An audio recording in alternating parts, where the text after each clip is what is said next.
Welcome to the Tricord Advisors podcast. This is the show where we talk about life's hard financial questions and help you build the life you love. This is Randy Barkley and Jeremiah Lee. We're both certified financial planners. I'm also a California licensed attorney. We are in a charitable season right now. And this is when most people, the Christmas attitude, the Christmas mood, and people want to share in that joy with other people that are less fortunate, right? And I think what's amazing to me is how charitable we are as Americans. I mean, we give, percentage-wise, the people that contribute to some kind of giving is in the far majority, not even close. I mean, so it gives you hope for people in the sense that people aren't just trying to how much they can get for themselves, but it's just amazing to me. It's a beautiful moment, I think, to remember our society we live in. Like as much as we feel politically divided, or you see traffic on the road, all that stuff, it feels like everyone's out for themselves. Like to look back and to say, we as a country, we give of our time to our neighbors, to our communities. We volunteer. The volunteer work that people do. It's amazing to me how many people really, really are concentrated. I mean, they really want to do productive things. They want to do the right thing to help the community around themselves. Yeah, and to give financially. I mean, give of their time, give of their money.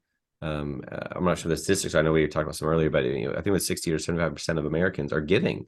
They're actively giving every year to charitable organizations.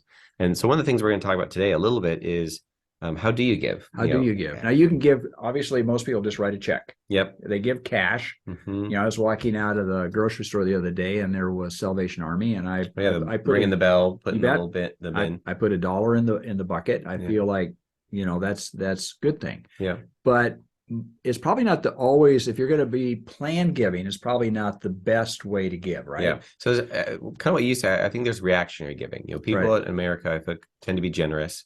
And, there's food drives, there's toy drives. There's all sorts of things going on that people give reactionary. I was asked, and so I gave. Right. The next level in my mind of giving is when you're giving proactively, you make decisions. You sit down in February and you say, okay, this next year, I want to give either X amount of dollars or X amount of my income. And then you plan for that and you give on a regular basis. It's, it could be churches, could be charitable organizations, could be international organizations, kind of the on purpose planned out giving. And I think for our clients and for myself, I think that's a much better way to do it, because you can sit in a moment and say, not just I feel guilted into it, but no, I want to give more than just what's in my pocket. I want to give something meaningful, based on what I'm going to earn this year, and to make a plan. And for my life, the way we always do it is we give throughout the year. And then when it comes to the end of the year, we, quote unquote, true up. We say, these are the giving goals we had. This is what we really wanted to get to. And if we've passed those, great. And if we haven't, now's our moment to kind of true up and give the full amounts we wanted to. And then so end of year giving for a lot of people is a big moment. And so what we want to talk about today is you can give cash, like you talked about. You can give appreciated stock. And that's something most people are not fully aware of that. And we've talked to clients about that. I said, you don't have to give cash. You've got a stock or a mutual fund or something that you bought, even real estate, any kind of asset that you bought, and you can give that. Now you get your cost is what you paid for it. So maybe you bought a stock for $100 years ago. And now it's worth, $300, $400 by the time you compound it and everything else. And you can give that and get the full write-off on that. So your net cost of what you paid for it doesn't have the same impact as the appreciation of the asset that you're giving. Yeah, so you might have spent $100 years ago, and now you can give the stock, and if it's worth $400, you get a $400 write-off. So all that, if you'd sold the stock, you'd have to pay the capital gains on that growth. Whereas if you just give it, you get to skip out on all those capital gains, and you get that current value of a write-off. It's a great way for folks who have, I don't want to say problematic stocks, but stocks they've held for a decade. Yeah, stocks they've held for a long time. You've got a lot of capital gain in it, and if you sell it, you're going to end up paying a lot of taxes on the gain. And this is a moment in time where you can take a look at it and say, do I need? And the nice thing about stocks is that you don't have to sell all of it. I mean, you don't have to give all of it away. Yeah. You could give, let's say if you had 1,000 shares, you could give 200 shares away. Yep. Give a portion of it. Again, the impact should be a heart issue, not just a financial issue. But financially, there's better ways to give than not. Yeah. And when someone decided, okay, I want to give $10,000 to this charity, that's what I want to do. The next question is then how should I do that? Should I write a check out of my bank account? Right. I have this other stock. Should I keep the cash but give the stock instead? Should I donate a vehicle? kind of looking through each person's life. And the main piece I think is great to get to today is what's called a donor advised fund. Yeah, this is because you can assign a stock to a charity, let's say a church or some other organization. But if you want to kind of control how that's going to be given out, yep. the donor advised fund is a phenomenal instrument to be able to transfer the asset into that donor advised fund.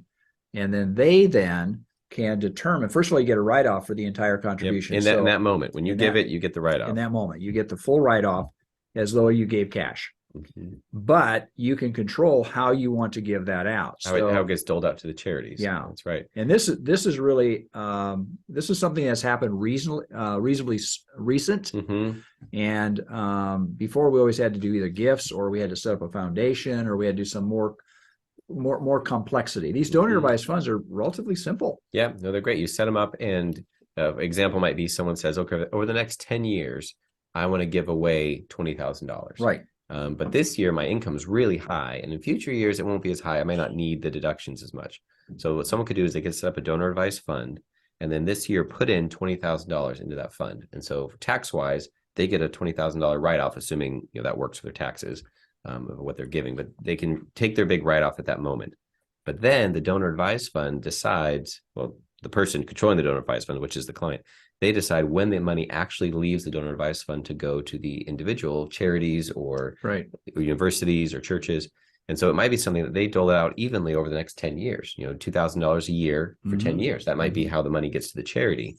But the individual is able to put that money in right at the beginning. It's great when people sell a business, when they have a higher income year, or they just want to separate the actual giving, from their tax planning. Yeah, and I think again, the donor advised funds can be using, like, stocks are the simplest thing. You just put stocks in, and it's a publicly traded asset, so it's easy to deal with.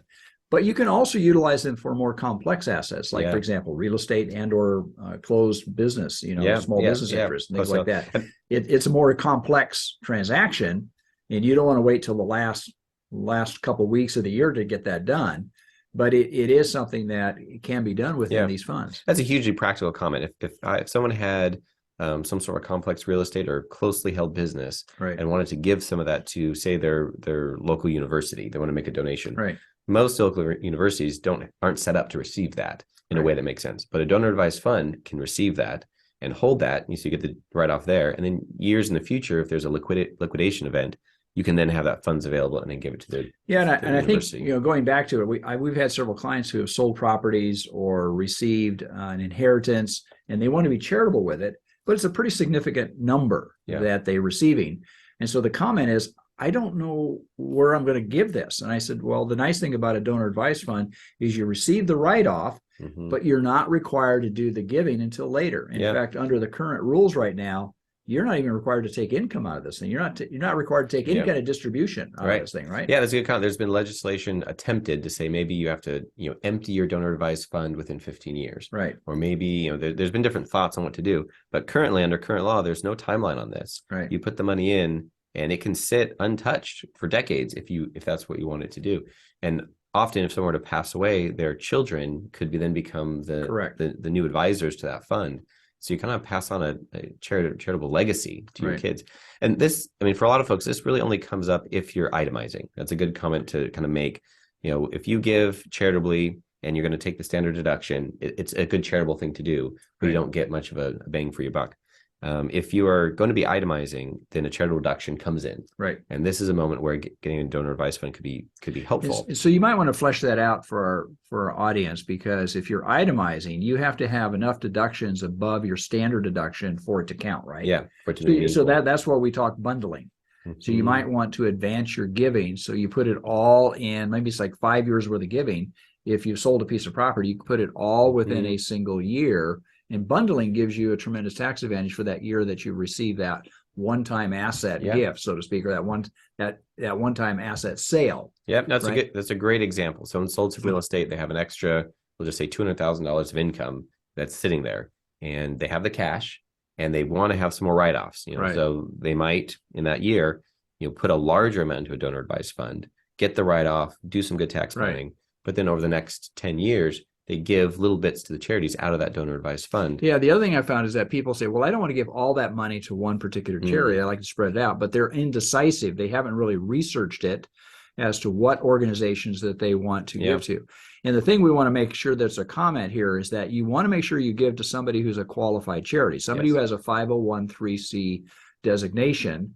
Because if you give to somebody I had a client one time who just wanted to give to people. He says, can I just write that off? And I said, no, because I said, they're not a recognized charity. He said, well, they have need. I said, that may be true, but the government doesn't see them as a separate tax entity. Yeah, and that's a great comment. You as an individual can give a gift to whomever you feel you would like to. But if you put money in a donor advised fund, the donor advised fund is the one who you give instruction to, but when they give it, they have to they vet a little bit to make sure it's a 501(c)(3), a charity, a school, things like that. And there's lists for that. I mean, we've helped clients identify. They say they want to give to this organization. I said, well, let's do some background check to make sure that they are in fact a 501(c) charity. Yeah.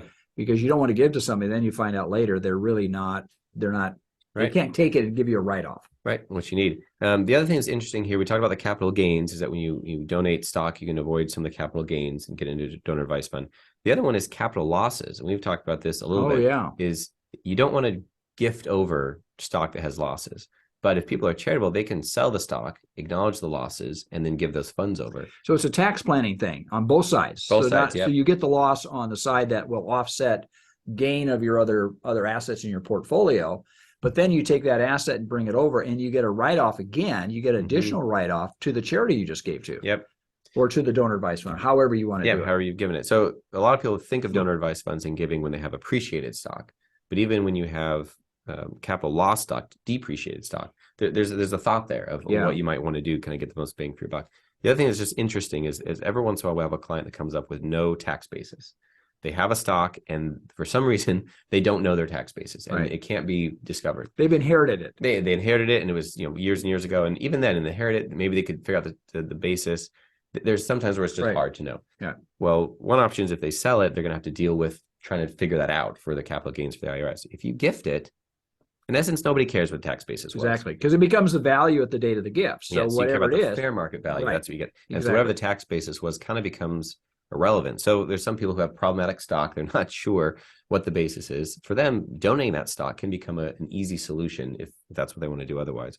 If you missed any part of this episode, you can catch it on YouTube. Go to Retirement Unlimited and find us there, or you can go to our website, which is retirementunlimited.com, and you can find all of our past episodes there. If you have a topic you'd like us to discuss on a future episode, you can use the contact button on our website.